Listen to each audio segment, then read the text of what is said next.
pretende incentivar a produção do etanol no estado de Minas Gerais? Já tem planos para isso?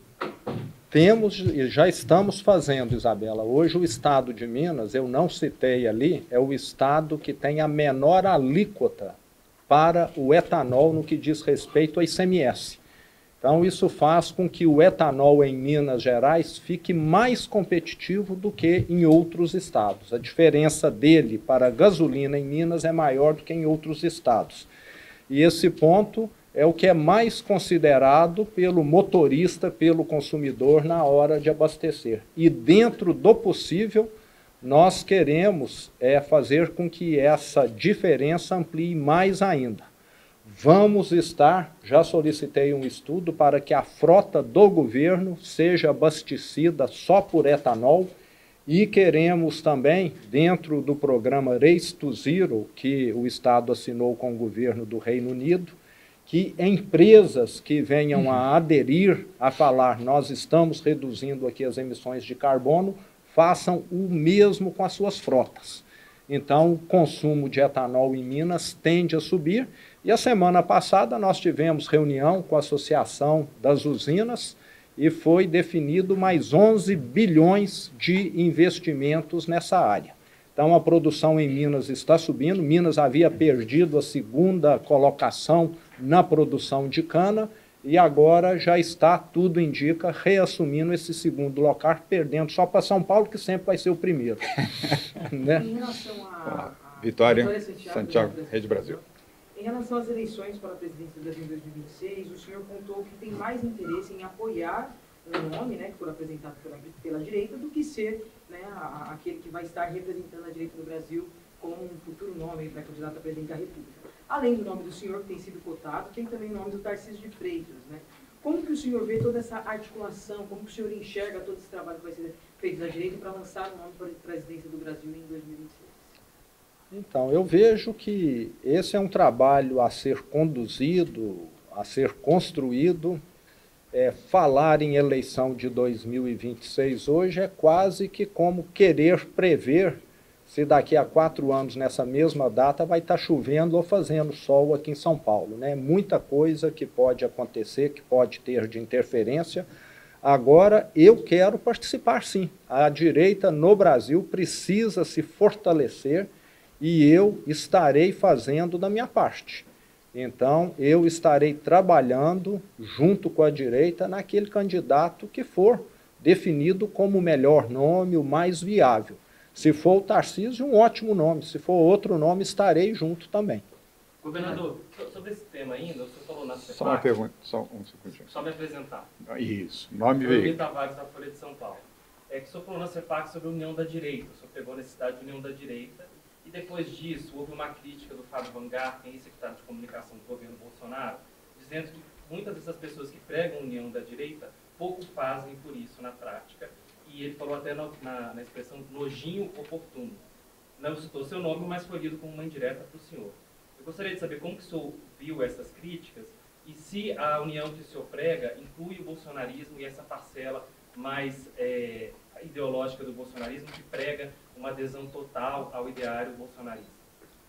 Bom, quando eu falo de direita, eu falo todos. Né? Eu não tinha conhecimento, estou tomando conhecimento pelo que você mencionou aí agora.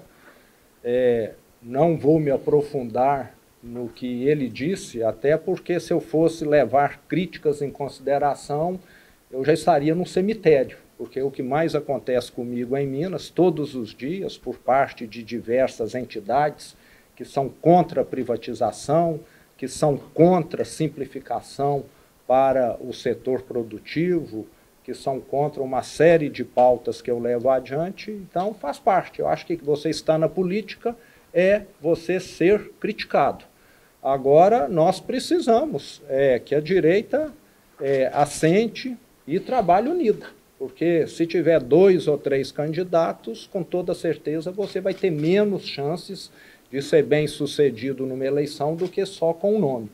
Então, espero que até lá todas essas rusgas sejam eliminadas para que haja um trabalho mais cooperativo.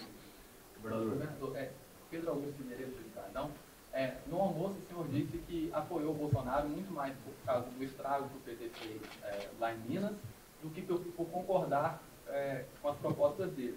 Quais propostas do ex-presidente o senhor não concorda?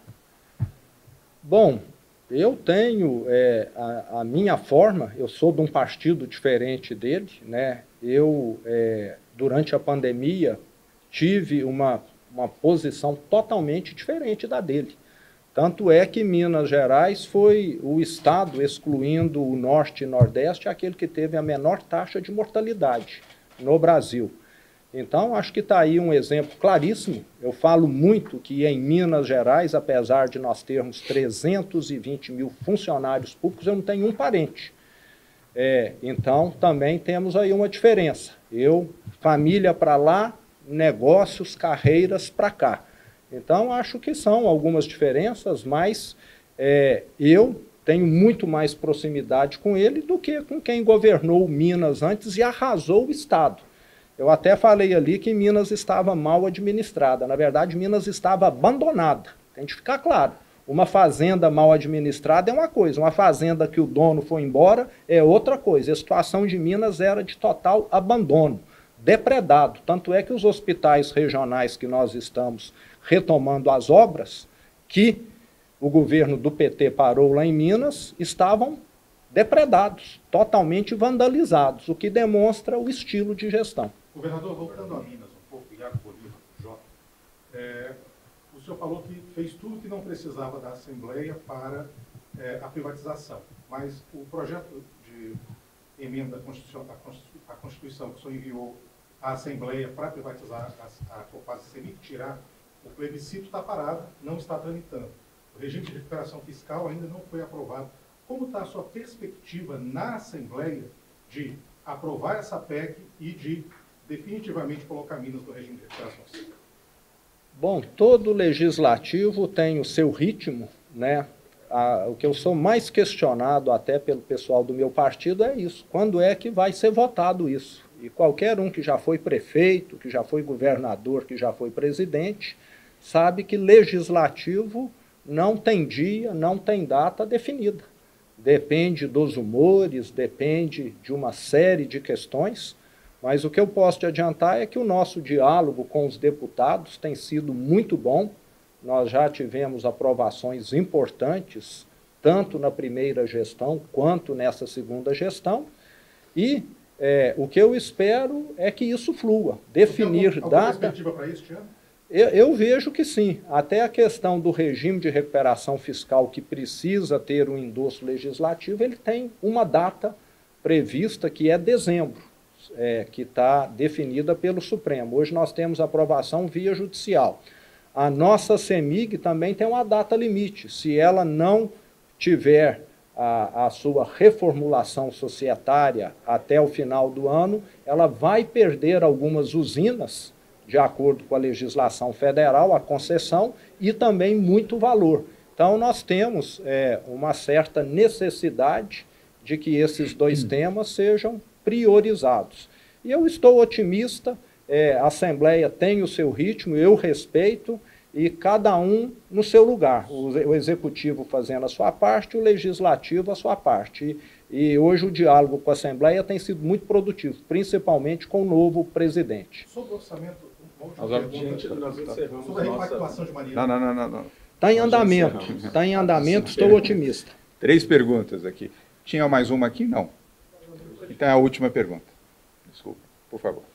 Desde a Jovem Pan News, em relação ao discurso do senhor, foi constatado que durante sua gestão 50 mil postos de trabalho foram reduzidos, uma forma de enxugar a máquina pública. Eventualmente, se fosse presidente, o senhor não tem se colocado muito à disposição, mas disse que pode ser um nome. Se fosse presidente, até mesmo a crítica que tem sido feita ao governo de Lula, como conseguiria reduzir isso a nível Brasil? Eu herdei um Estado extremamente inchado. Cada situação é uma situação. Agora eu sou totalmente favorável a uma reforma administrativa, que mesmo que se levasse a um ajuste no decorrer das próximas décadas, já estaria preparando um país muito melhor do que o atual.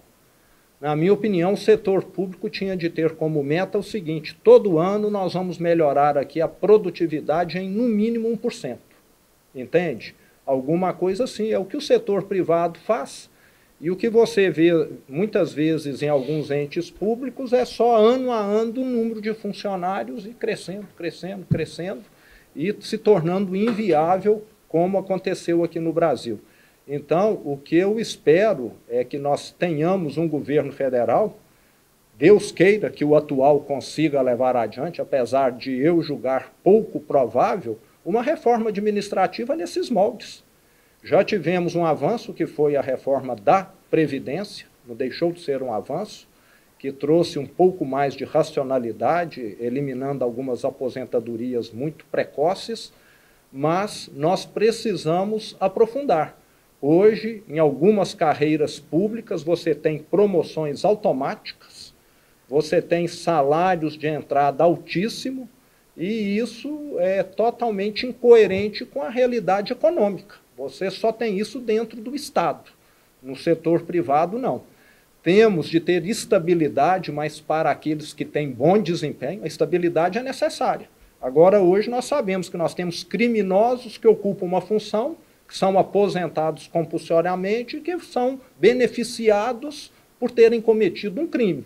E isso precisa ser corrigido no Brasil. Então, são aperfeiçoamentos extremamente necessários, muito mais do que pelo valor, até pelo símbolo, como o João comentou comigo agora há pouco. Lucas Ferraz do Valor, esse ponto da reforma administrativa, o senhor acha que o Brasil também precisaria mudar essa questão das Forças Armadas? A gente tem discutido isso nos últimos meses, de muitos militares que podem ser implicados em eventuais crimes e a família continuaria recebendo salário, né? O senhor acha que isso deveria também ser revisto? Eu assino todo mês lá em Minas demissão de militares que se envolvem em diversos crimes, delitos. Eles param de receber o salário. Mas a família continua, né? Não, uma coisa é aposentado, né? Aposentado você não tem como mudar nada. Agora, quem está exercendo a função pode ser demitido e perde aqueles direitos ali. Não seria o caso, por exemplo, do ex-ajudante de ordem, né? O Mauro Cid, se ele for expulso do Exército, se for condenado pelos crimes dos quais ele está sendo julgado, a família continuaria recebendo salário. Ele é aposentado? Não, ele é dativo. Então, em Minas é diferente. Hoje, se um policial militar de Minas, que está lá há 15 a 20 anos, cometer um delito, ele perde todos os seus direitos. Na esfera federal, não sei como é o tratamento.